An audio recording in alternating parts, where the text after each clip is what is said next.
What's up, everyone? You're listening to another podcast episode of Sports Talk Today with JJ. My name is Jason Joseph, and if you're listening to my podcast for the first time on YouTube, make sure that you like this podcast, subscribe to my channel, and hit that notification bell icon too so that you know when I upload a new podcast. And at the end of this podcast, also feel free to leave a comment down below in the comment section just to keep the sports talk going. And if you're listening to me on Apple Podcasts, Spotify, Anchor, or SoundCloud, make sure that you leave me a review and email sportstalkwithjj@gmail.com if you want to get in touch with me and continue this sports talk on the topics that I am talking about in this particular podcast. The email is also down below in the description link if you're listening to me on YouTube, so you can also email me as well if you're listening to me on there. 2 weeks. 2 more weeks until the regular season seeding games take place. I'm so pumped. I'm happy that sports are coming back. We have baseball coming back very soon as well. That's actually going to be coming back before the NBA restart, and that makes me very happy too. But I'm just here to talk about basketball, and in particular, I want to talk about the Sixers. I'm a diehard Sixers fan, and there's just been so much Sixers talk. I want to talk about, obviously, the new move of Ben Simmons to power forward and Shake Milton as the primary point guard in the starting lineup. That is a big news. And then I also want to talk about the schedule of who the Sixers are going to be playing once the season resumes and how that is going to affect their chance of not getting into the playoffs, but making it far into the playoffs, if that is going to affect anything. So I'm going to be talking about that too. And then I want to talk about the expectations for this team. Not just from the player standpoint, but also from Brett Brown's standpoint, because he has a lot on his seat. There's just so much to dive into, but first, now I want to talk about the biggest news, which has been Shake Milton announced as the primary point guard. Brett Brown said that during these practices so far, he's been putting Ben Simmons at the power forward position, and Shake Milton has been the starting point guard. This is a big move. This is a big move from so many different perspectives. And personally, I like this move. Let's talk about Ben for a little bit, okay? Ben Simmons at the power forward position, to me, I don't really call it his position in particular, the power forward. I call it really the point forward. He's going to be standing in the dunker spot. There's going to be a lot of times where he is still going to be off the ball, but people think that now if he's moving to this power forward position, he's just not going to have the ball at all. And that's obviously not true because he's just so effective with the ball in his hands. And we all know that. He never even played point guard until he was drafted by the Sixers. And he's done a pretty good job at that. The Sixers just didn't have another guard that was supposed to fulfill that position. Ben Simmons was not truly considered to be a point guard because of his height and because of his athleticism. It's not like a Chris Paul or a Damian Lillard or a Russell Westbrook, somebody who's just naturally fits at the point guard position. Kyrie Irving, Steph Curry, those kinds of guys. So Ben Simmons was kind of put into that position because the Sixers didn't have anybody to do that. Markelle Fultz was supposed to be that guy, and it just didn't work out. So putting Shake there, I'm actually kind of happy about that. Shake had a really nice run. Obviously had that game against the Clippers where he shot the lights out and scored 39 points and just hit so many three-pointers in that second half of the game and shocked the whole world. That was incredible. He even tied the NBA three-point record by hitting 13 consecutive threes. And that hasn't been done since 1996 when I think it was Brent Barry and Terry Mills. They both set that record back in 1996 for the longest streak of all time. And that's insane. That was really incredible to witness. And that's what Shake did. Is Shake going to be that guy? I really don't know. But he knocked that opportunity out of the ballpark. I will say that. And Brett Brown is giving him credit by putting him at the starting point guard position, which he rightfully deserves to be at. He does. He earned those minutes. And he earned that position. They have 8 games to experiment this. Just because Shake Milton is in the starting lineup, does that necessarily mean he's going to be finishing at the end of the game? We don't know. We don't know what the situations are going to look like. But the nice thing is that Brett Brown has a chance to figure this out. He has 8 games to try this. He also has a lot of other things to consider when it comes to the rotations of this team and all of that. Who's going to be on the second unit? Is there even going to be a third unit when it comes deep into the playoffs? Who's going to be a part of that third unit? Is he even going to cut to an 8-man lineup when it becomes deeper into the playoffs? These are all questions that we just don't know. But I don't see anything wrong with it. I'm happy that they're doing this. I'm happy that it's going to give a little bit of spark to this team. Brett Brown made this move. When it comes to Ben, he's going to be down low in the post more with Embiid. Some people say that that could be a problem, and I don't really know if that really is a problem, because now you would have Shake Milton and Josh Richardson up at the guard position. Shake would be bringing up the ball more, and of course, Ben's just going to be down low in the post, and he'll be able to score more. He might not be getting as many assists as he was getting at the point guard position. His assist numbers might go down, but Ben is still a great passer, and if you give the ball to him down low, he's going to be dominant there. It's more of like Giannis in particular. Giannis is a power forward, and he sometimes does take up the ball because he is really good at ball handling, and he can post you up. Now he also has a mid-range game, and he's working on his three-point game, which is ridiculous. But Ben Simmons, putting him into the dunker spot and putting him down low into the post more often can actually help this team. Yes, Ben is going to draw up more double teams, and I think that he's going to have to figure out how to not be scared and go to the foul line. He's a very good passer. He's one of the best passers in the game, arguably. He's just as good as LeBron. He's just as good as Chris Paul. When you draw up the double teams, you don't want to leave anybody wide open from three, especially Shake Milton, because he is a pretty good three-point shooter. He shot like 42% from three when Ben Simmons was out. So I think that this is kind of like a new acquisition for the Sixers. That's how I like to look at it, because Ben's not playing that point guard. And don't get me wrong, he did an incredible job. It was working when he was playing at point guard. They somehow made it work. But now that Ben's not going to be having the ball as much and the Sixers have another ball handler, I think that that's actually going to help. And the worst case is that if it doesn't work out, if Shake is not shooting the ball like he was before, and if he's making a lot of turnovers or whatever, they can still put Ben back at the point guard. I'm sure that even during some points of the game, you're going to have a point where Ben Simmons will be running the ball, and they'll have Joel Embiid on the floor, and Shake Milton will just be taking a little bit of a rest. So the Sixers have options, and you just have to give Brett Brown a lot of credit because he's doing this now. He's changing the game, and I understand some people say that, oh, Ben Simmons wasn't meant to be a point guard, and Brett Brown finally made this move, and I said this all along that Ben Simmons cannot be playing the point guard position. He needs to be at the power forward. Come on. That's just ridiculous. If you look at his defense, right? Defensively, he is a monster. I don't even want to go into defense yet.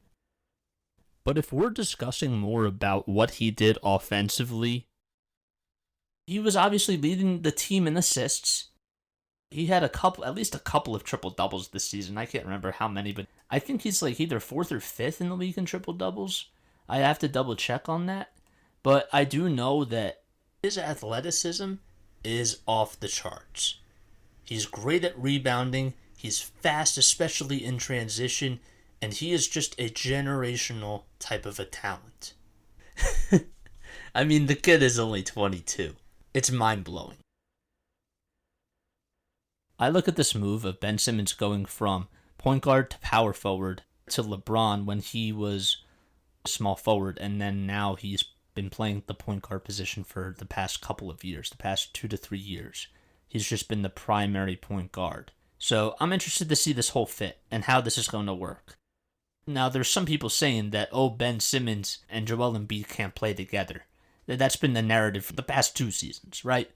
That they just can't play together, that their games are totally different, and that they need to be separated and put onto their own teams to win a championship. That's how they're going to be very effective. And I believe that that's absolutely 100% wrong. I've seen Ben and Joel gel together. Ben is great at passing the ball, and Joel is very dominant down low in the post. Now, when you have Ben down low in the post more, and Joel's down there too, their team chemistry, I think, is going to even be better than what people imagine because they're down low together, and it's not like the plays are just going to be set up for Ben or Joel. There's going to be plays that are going to get them both involved, and I'm happy that Brett Brown is seeing that. The other thing, too, is that this whole move affects everybody. It doesn't just affect Ben and Joel. It affects everybody on the team. Josh Richardson, Tobias Harris, Al Horford, Matisse Thybulle, Furkan Korkmaz. It affects all of those pieces, all those guys, all those players. Because now their roles are going to be different, and who knows what kind of looks they're going to get at some points during the game, because now Shake Milton is going to be the primary ball handler. We're going to have to see how that looks. But I'm 100% for this. It is like the Sixers actually got somebody in free agency. That's how I look at this, as if they got another player. Let's talk about this schedule. The season restarts on July 30th. The Sixers start play on August 1st. The first game is going to be against Indiana. That's going to be on Saturday, August 1st at 7 o'clock p.m. Then on Monday, August 3rd, they play the San Antonio Spurs at 8 o'clock p.m. 2 days later, on August 5th, which is a Wednesday night, they face the Washington Wizards, and that game's on NBA TV. And on Friday, August 11th, they will face the Orlando Magic on TNT at 6:30 p.m. 2 days after that, which is a Sunday, August 9th, they will face the Portland Trail Blazers at 6:30 p.m. on NBA TV. And then on Tuesday, August 11th, they will face the Phoenix Suns at 4:30 p.m. That's going to be a late afternoon game. And then that's when the back-to-back occurs, when they face the Toronto Raptors the next day on Wednesday, August 12th at 6:30 p.m. on ESPN. And the final game that they will play is going to be against the Houston Rockets on August 14th, and the time of the game is still to be determined. But that's what the schedule looks like. I would expect that when they face the Phoenix Suns, this is just me speaking, I expect that Joel Embiid's going to have a night off. Now, you could argue that the Sixers don't really have a lot of time to give the players time off, but it's a back-to-back. And would you rather have Joel Embiid play 35 minutes in Phoenix and then the next night go for like 20 minutes in Toronto or something like that? Or would you just rather have Embiid be healthy for the playoffs, right? Embiid could get hurt. There's more of a possibility that he could get hurt when they face the Phoenix Suns and then the Toronto Raptors on that back-to-back night. I just think that it would be smart if Brett Brown would rest him, because saving him for the playoffs is really what they need Joel for. They don't need him for just a seeding game. So that's just my look on that. But yeah, no Boston, no Milwaukee, none of those top-tier teams. And I think that that's all right. And now some people say that, oh, the Sixers' schedule looks so easy because of that, and they should absolutely do fine because they don't have to face the Bucks and all of those teams. Stop it. These teams haven't practiced in a very long time. It's going to be very rusty in the beginning once play starts to resume, because these players haven't been at a gym, or some people even at a basketball court, for over 4 months. That's a long time. And that's not even just getting into shape, it's also getting into game shape. There's a difference between being in shape and getting in game shape. When you're getting yourself into shape, you're working out, you're working on your legs, and you're working on your body. But when you're getting into game shape, you're doing reps up and down the court and practicing your shots and all of that stuff. So it's completely different. And team chemistry is also another thing when it comes to getting into game shape. So it's not even just about you as an individual player. It's about the team getting into game shape and connecting with each other and making plays for one another. That takes a lot of time. No one is at an advantage there. And also because there's no home court advantage and they're playing in a neutral zone, that's also going to be another factor too. And on top of that, the coronavirus. Some of the players are going to be catching that. We already know that. So this is not easy. I just want to be sure to make that clear, that this is going to be very challenging. It's going to be very difficult, but so much fun to watch. And I'm pumped. I'm really pumped, and I'm really excited about it. I can't wait for basketball to come back, and I think that with this schedule for the Sixers, it's going to be very interesting. So now that leads me to this, and that is just to talk about what the expectations are for the Sixers team. We'll talk about some of these players. So first, let's talk about Ben. All right, we already talked about him a little bit when it comes to moving to the power forward position, or the point forward as I like to call it. How is this playoff run? How is this run, this tournament run, whatever you want to call it? How is this going to affect Ben? What do I expect out of him? Well, I expect a couple of things. First, I expect his defense to still be elite. Ben is a guy who can guard anybody 1 through 5, and over the past season, he has really shown he can play true defense. You started to see it when the Sixers faced the Toronto Raptors last year after Game 1. When it was Game 1, it was ridiculous. Kawhi was just getting buckets, and he was going to the rim, and he was making mid-range daggers and big three-point shots, right? He was getting a lot of wide-open looks. But once Ben started to play defense on Kawhi, you can look at the stats and see that Kawhi still was able to get 27 points, 30 points, right?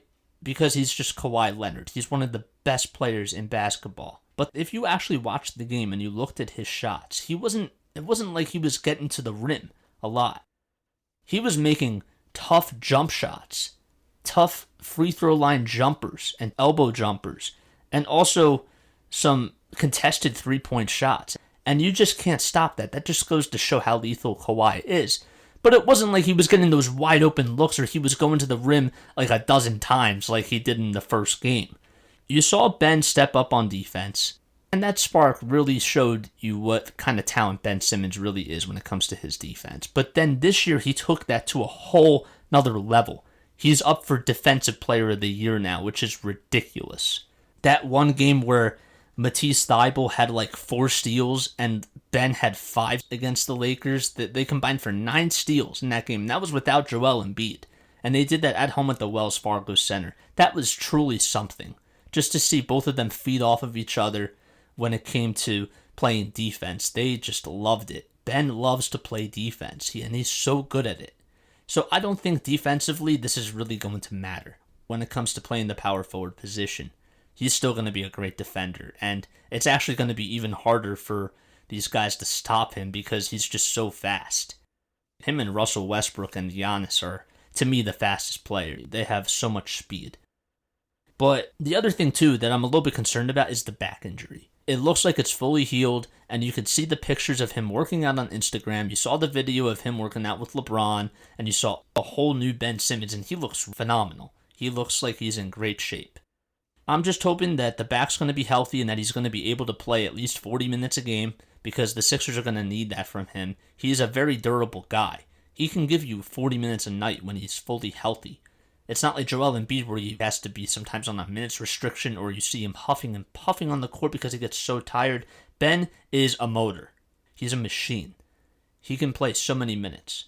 So I'm just curious. I'm hoping that the back's going to be okay, obviously. And the other thing I'm hoping too is that we get to see more jump shots from Ben Simmons. There's this whole narrative that the reason why he is not a top tier player is because he doesn't have a jump shot. That's the one thing that people critique about him. And I understand it. It's frustrating.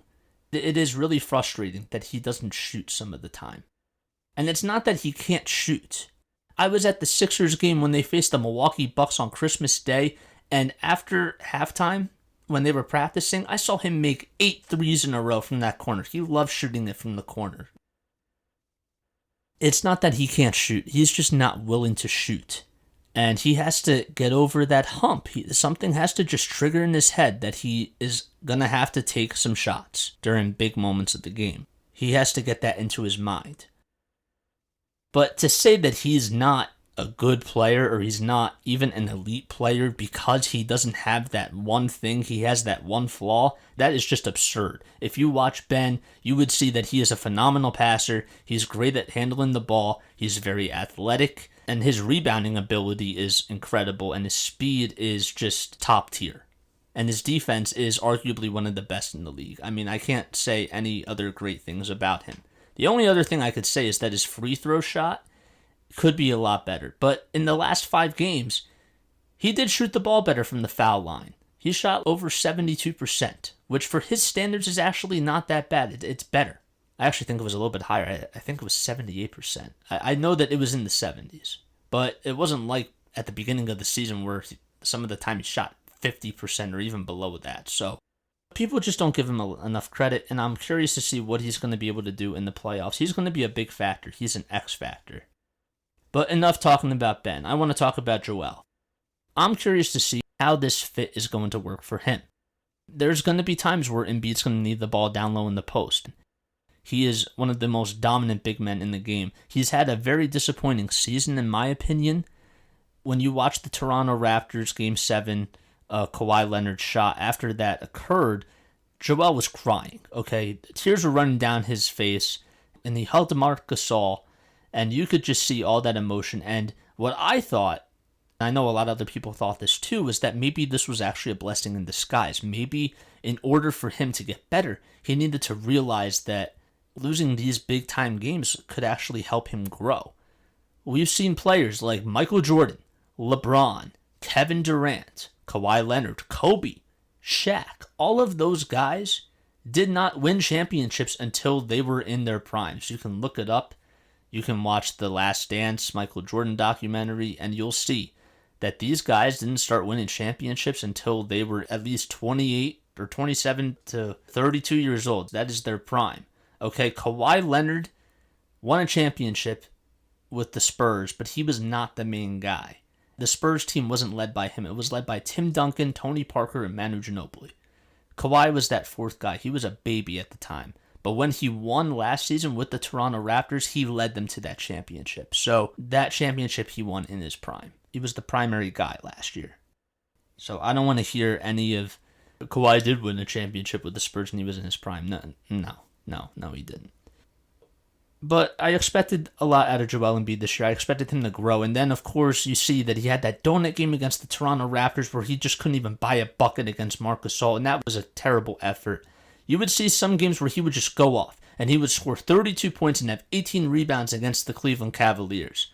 And then you'd see other games like when they faced the Milwaukee Bucks, he would only get 16 points and only get 8 rebounds, and you could see him huffing and puffing on the court, and it was just very tragic to see that for the Sixers. It was a tragedy. There was even a game where Joel was turning the ball over so much that he actually had to be taken out within the last 2 minutes of the game. And he looked really tired. So I need him to be healthy. I need him to be in game shape. And I need him to be that dominant big man that we expect Joel to be. Let's talk about another key player that I think is going to play a very big role with this Sixers team in the playoffs, and that's Tobias Harris. His game, overall, it goes really unnoticed. Part of it is because he's not the primary guy. The primary players that are the faces of this franchise are without a doubt Ben Simmons and Joel Embiid. They are the young superstars of this team. But they had to surround this talent with other key players. And Tobias Harris is one of those key players. The reason why he's on the team is because he can sometimes create his own shot. And when you have somebody who refuses to shoot and create his own shot, and then you have another guy who's just like an old school big man and is just very dominant down low near the basket, you have to have another sort of a playmaker who can create his own shots and also catch and shoot. So that's why Tobias plays such a big role. He's second on the team in scoring. He's averaging 19 points per game. The main reason why the Sixers got him last year was because of his three-point shooting. He was shooting 42% from three before he came over with Mike Scott and Boban at the trade deadline. It was a big move. And after he got over here, he was just not shooting it well from three at all. And even during the playoffs, you could see he was getting wide open looks. And some of his shots were just far to the left or far to the right, and they weren't even at the rim. He was in a slump last season, but the Sixers had to do what they had to do. Yes, they overpaid him, but they knew that they weren't going to be able to keep Jimmy Butler. And J.J. Redick wasn't able to stay either, so they could not let him go. And overall this season, he's been pretty good. He knows that he's not the primary guy.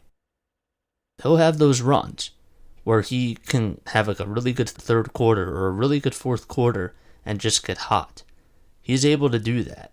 Now, is he going to be the guy at the end of the game with about 2 minutes left to try to close out the game for the Sixers? Who's that guy going to be? We haven't really seen that from Tobias Harris. We saw it last season with Jimmy Butler. That wasn't really Toby's role. There were some points this season where he did close out some games, but he just hasn't done it consistently.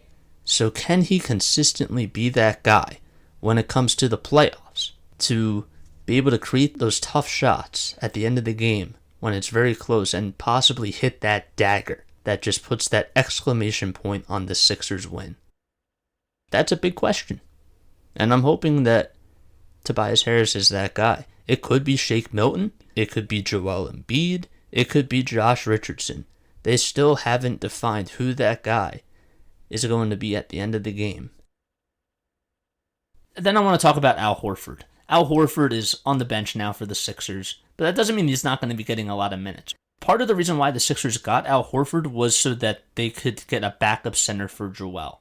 If you were to look at the stats of what happened in that Toronto series with the Sixers, you would see that when Joel Embiid was not on the court, they were minus 22. Minus 22 without him on the court. No one could fill in his role. They even had to put Mike Scott at the 5.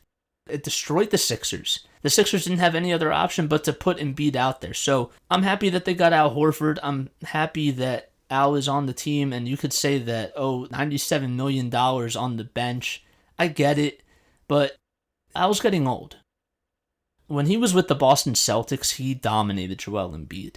He was Joel Embiid's father before Marc Gasol was his father. So the fact that the Celtics lost him and that the Sixers got him was two big pluses. But Al's role to me is very interesting because now that he's coming off the bench and he's going to be playing minutes for Joel and probably for Ben too, he needs to be that spark. He's a quiet leader. Any way to boost this team up and to just show some sort of leadership, he just does it by example. And I'm not questioning whether or not Al's going to show up. I know that he's going to be there. He's going to be reliable. I'm just hoping that since the biggest thing that stands out about his game is his defense, and he's a great defensive big man, I'm hoping that that provides some sort of firework, energy, or boost off the bench. And I'm also hoping that he's going to be able to knock down some shots. The 3-ball hasn't really been his best suit this year. There was even some bad shooting nights that he had, and I'm hoping that he can just find himself in a rhythm. Once he's open, he can knock down that shot. He can knock down the wide open 3-point jumper, or just a mid-range.